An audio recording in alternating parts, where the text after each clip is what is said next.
Detail చూస్తే నేటి నుంచి పార్లమెంట్ బడ్జెట్ సమావేశాలు ప్రారంభం కానున్నాయి. ఉభయ సభలను ఉద్దేశించి రాష్ట్రపతి ద్రౌపది ముర్ము చేయనున్న ప్రసంగంలో ఇవాళ బడ్జెట్ సమావేశాలు ప్రారంభమవుతాయి.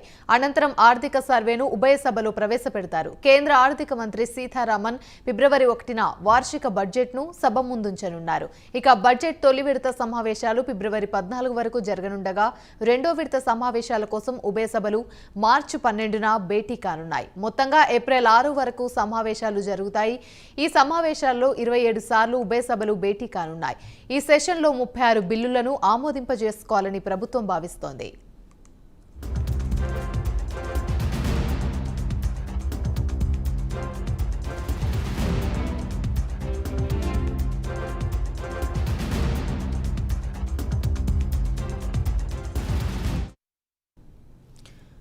దీనిపై మరింత సమాచారం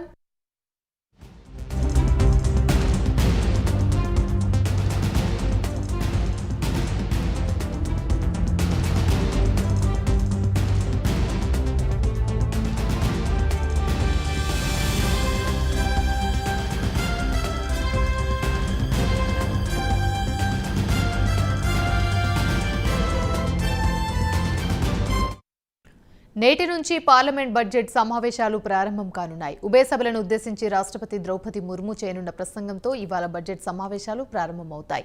అనంతరం ఆర్థిక సర్వేను ఉభయ సభలు ప్రవేశపెడతారు. కేంద్ర ఆర్థిక మంత్రి సీతారామన్ ఫిబ్రవరి 1న వార్షిక బడ్జెట్ను సభ ముందుంచనున్నారు. ఇక ఇదే అంశానికి సంబంధించి మరిన్ని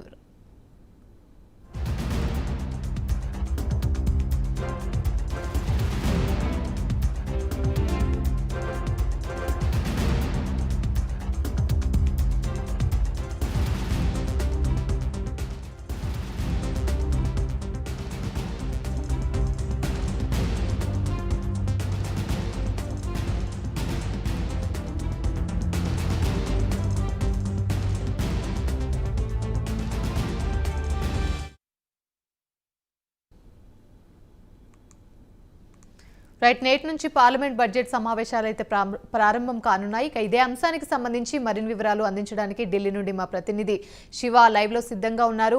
శివ, చెప్పండి, పార్లమెంట్ బడ్జెట్ సమావేశాలు అయితే ఇవాళ నుండి ప్రారంభం కానున్నాయి. అయితే ఉభయ సభలను ఉద్దేశించి రాష్ట్రపతి ద్రౌపది ముర్ముతో ఈ ప్రసంగం అనేది స్టార్ట్ అవుతుంది. అప్డేట్స్ ఏంటి? గుడ్ మార్నింగ్ యావని. ఇక ఈరోజు పార్లమెంట్ బడ్జెట్ సమావేశాలు నేటి నుంచి ప్రారంభం కాబోతున్నాయి. రాష్ట్రపతి ద్రౌపది ముర్ము ప్రారంభోపన్యాసం ఉభయ సభలు ఉద్దేశించి ప్రసంగం చేయనున్నారు. ఈ ప్రసంగంతోనే నేటి నుంచి పార్లమెంట్ బడ్జెట్ సమావేశాలు ప్రారంభమవుతాయి. అయితే నిన్న పార్లమెంట్ బడ్జెట్ సమావేశాలకు ముందు ఆల్ పార్టీ మీటింగ్ ఏర్పాటు చేశారు. పార్లమెంట్ వ్యవహారాల శాఖ మంత్రి ప్రహ్లాద్ జోషి అధ్యక్షతన ఈ సమావేశం జరిగింది. ఈ సమావేశానికి అన్ని పార్టీల ఫ్లోర్ లీడర్లు హాజరయ్యారు.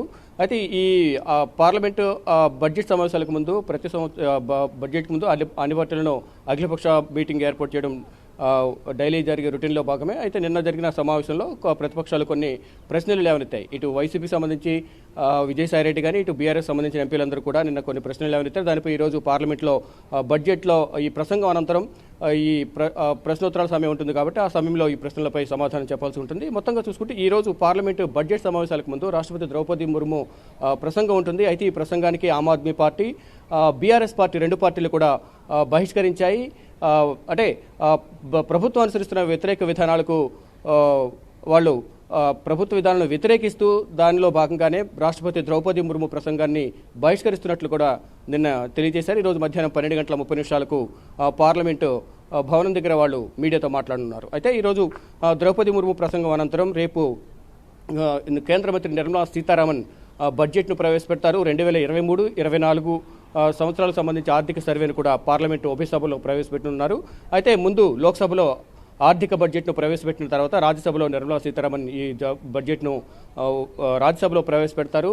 అయితే ఈసారి కేటాయింపులు ఏ విధంగా ఉండనున్నాయనేది కూడా అందరూ ఆసక్తిగా ఎదురు చూస్తున్నారు. ఈ సంవత్సరం మొత్తం 9 సంవత్సరాల అసెంబ్లీ ఎన్నికలు ఉండనున్నాయి. అలాగే 24లో పార్లమెంట్ ఎన్నికలు ఉన్నాయి. అయితే ఈ ముందు ఈ 9 రాష్ట్రాలకు సంబంధించి కేటాయింపులు ఏ విధంగా ఉండబోతున్నాయి అంటే ఎన్నికలను దృష్టిలో ఉంచుకుని ఈ బడ్జెట్ కేటాయింపులు ఉంటాయా లేదా రొటీన్లో భాగంగానే రెగ్యులర్గా ఉండే బడ్జెట్లో భాగంగానే ఈ కేటాయింపులు ఉంటాయనేది కూడా అందరూ ఆసక్తిగా ఎదురు చూస్తున్నారు. చూడాలి మరి. ఇక 2వ తారీఖున ఈ బడ్జెట్ సమావేశాలకు సంబంధించి బడ్జెట్ సంబంధించి 1వ తారీఖున 2వ తారీఖున ఈ 2 రోజుల్లో ఆర్థిక మంత్రి నిర్మలా సీతారామన్ 2023-24 ఆర్థిక సర్వేను ప్రవేశపెడతారు. ఇక వివిధ రాష్ట్రాలకు సంబంధించి కేటాయింపులు, శాఖలకు సంబంధించి కేటాయింపులపై కూడా ప్రధానంగా చర్చ జరిగే అవకాశం ఉంది.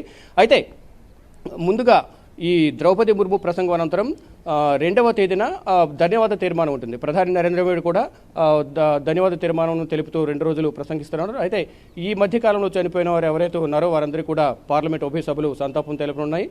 తెలిపిన అనంతరం ద్రౌపది ముర్ము ప్రసంగంపై ధన్యవాద తీర్మానం ఉంటుంది. ఫర్దర్గా ఇక ఈ రోజు నుంచి ప్రారంభమైన పార్లమెంట్ బడ్జెట్ సమావేశాలు ఫిబ్రవరి 13 వరకు జరుగుతాయి. మధ్యలో విరామం తర్వాత మళ్ళా మార్చి 13న ప్రారంభమై ఏప్రిల్ 6 వరకు ఉంటాయి. ఇక రెండో విడతలో జరిగే ఈ పార్లమెంట్ బడ్జెట్ సమావేశాలకు సంబంధించి మంత్రులు వారి శాఖలకు సంబంధించి కానీ, వారి నియోజకవర్గాలకు సంబంధించి కానీ, వారి రాష్ట్రాలకు సంబంధించి కానీ కేటాయింపులు ఏ విధంగా ఉన్నాయి, ఎటువంటి నిర్ణయాలు తీసుకోవాలని దానిపై కూడా ప్రధానంగా చర్చించే అవకాశం ఉంది. ఇక ప్రతిపక్ష పార్టీలు ఇటు ప్రధాన ప్రతిపక్షం కాంగ్రెస్ పార్టీ అయితే మొత్తం అస్త్రశస్త్రాలను సిద్ధం చేసింది. తమ పార్టీతో కలిసి వచ్చే అంటే బీజేపీ వ్యతిరేక శక్తులన్నీ కూడగట్టుకుని ఈసారి బడ్జెట్ సమావేశాల్లో బీజేపీని ఇరుకున పెట్టాలి, ఇప్పటి వరకు అనుసరిస్తున్న విధానాలు కానీ, ఈ చైనా బోర్డర్లో అనుసరిస్తున్న విధానాలు కానీ, రాష్ట్ర వ్యాప్తంగా ఇటు దేశవ్యాప్తంగా కేంద్ర ప్రభుత్వం అనుసరిస్తున్న విధానాలపై ప్రధానంగా దృష్టి సారించి అన్ని పార్టీలను అంటే బీజేపీకి వ్యతిరేకంగా ఏవైతే ఉంటాయో ఆ పార్టీలన్నీ కూడగట్టి అందరూ కూడా పార్లమెంట్ ఉభయ సభల్లో బీజేపీని ఇబ్బంది పెట్టాలనే ఉద్దేశంతో అందరూ కూడా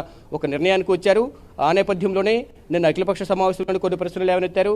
ఇటు బీఆర్ఎస్ పార్టీ అయితే బీఆర్ఎస్ పార్టీ కానీ, ఇటు ఆమ్ ఆద్మీ పార్టీ కానీ రాష్ట్రపతి ప్రసంగాన్ని బహిష్కరించాయి. ఈరోజు మధ్యాహ్నం ప్రసంగం అయిన తర్వాత మధ్యాహ్నం 12:30 వాళ్ళు ప్రెస్ మీట్ పెట్టారు. ప్రెస్ మీట్లో ఏం మాట్లాడతారనేది కూడా అందరూ ఆసక్తి ఎదురు చూస్తున్నారు. ఇక పార్లమెంట్ బడ్జెట్ సమావేశాల్లో మొత్తం 36 బిల్లును ఆమోదించాలని కేంద్ర ప్రభుత్వం చూస్తుంటే ఆ బిల్లులను ఆమోదించకుండా వ్యతిరేకత వ్యక్తం చేయాలి. ఇప్పటివరకు కేటాయించిన బడ్జెట్ను ఇప్పటివరకు ఆమోదం చేయలేదు, మళ్ళా భారీ బడ్జెట్ను ప్రవేశపెడుతున్నారు. ఎన్నికలను దృష్టిలో ఉంచుకుని మాత్రమే కేంద్ర ప్రభుత్వం బడ్జెట్ను ప్రవేశపెడుతుంది. ఏ రాష్ట్రానికి ఏ శాఖకు ఎంత కేటాయింపులు జరుగుతున్నాయి. ఇక ప్రతిపక్ష పార్టీలకు సంబంధించిన ఎంపీలు కూడా వారి నియోజకవర్గాలకు సంబంధించి బడ్జెట్ను కేటాయించాలంటూ కూడా ఇటు కేంద్ర ప్రభుత్వం ముందు పెట్టనున్నాయి. ఇక 2024లో పార్లమెంటు ఎన్నికలు రాబోతున్నాయి కాబట్టి ఆ దిశగా బడ్జెట్ కేటాయింపులు ఏ విధంగా ఉండబోతున్నాయి. ప్రజెంట్గా ఈ నెల వచ్చే నెలలో సంబంధించి మార్చిలో ఎన్నికలు ఉండబోతున్నాయి. త్రిపుర, మేఘాలయ, నాగాలాండ్ ఈ 3 రాష్ట్రాలకు ఏ విధంగా బడ్జెట్ కేటాయిస్తారు. ఇక మొత్తం 2023లో జరిగే 9 రాష్ట్రాలకు సంబంధించి బడ్జెట్లు ఏ విధంగా కేటాయిస్తారు అనే దానిపై కూడా సర్వత్రా చర్చ నడుస్తోంది. ఇక మొత్తంగా చూసుకుంటే బీజేపీ కేంద్ర ప్రభుత్వాన్ని ఏ విధంగా ఇరుకుని పెట్టాలి, తమ ప్రశ్నలతో బీజేపీ అనుసరిస్తున్న వ్యతిరేక విధానాల పట్ల వ్యతిరేకత వ్యక్తం చేయాలి, ఇరుకుని పెట్టాలనే ప్రధాన ఉద్దేశంతోనే ప్రతిపక్ష పార్టీలని ఏకతాటిపైకి వచ్చేందుకు కూడా ఈరోజు మరొకసారి పార్లమెంటు సమావేశాలకు ముందు కూడా కాంగ్రెస్ పార్టీతో కలిసి వచ్చే పార్టీలతో మల్లికార్జున ఖర్గే సమావేశం ఏర్పడుతున్నారు. ఈ సమావేశం అనంతరం పార్లమెంట్ బడ్జెట్ సమావేశంలో పాల్గొంటారు. నిన్నటితో రాహుల్ గాంధీ భారత్ జోడో యాత్ర కూడా కంప్లీట్ అయింది. ఆయన కూడా ఈరోజు పార్లమెంట్ బడ్జెట్ సమావేశంలో పాల్గొంటారు. ఇక మొత్తంగా చూసుకుంటే పార్లమెంట్ బడ్జెట్ సమావేశాలు మొత్తం ఈ రోజు నుంచి ప్రారంభమై ఏప్రిల్ 6 వరకు మధ్యలో విరామం తర్వాత మొత్తం 66 రోజుల్లో 27 సిట్టింగ్లు ఉంటాయి. 27 సిట్టింగ్లో ఏ విధంగానైనా 36 బిల్లులను ఆమోదించాలని ప్రభుత్వం చూస్తుంటే ప్రభుత్వాన్ని ఇరుకుని పెట్టాలని ప్రతిపక్ష పార్టీలు అయితే ఎదురు చూస్తున్నాయి. Yamini. Right, thank you Shiva.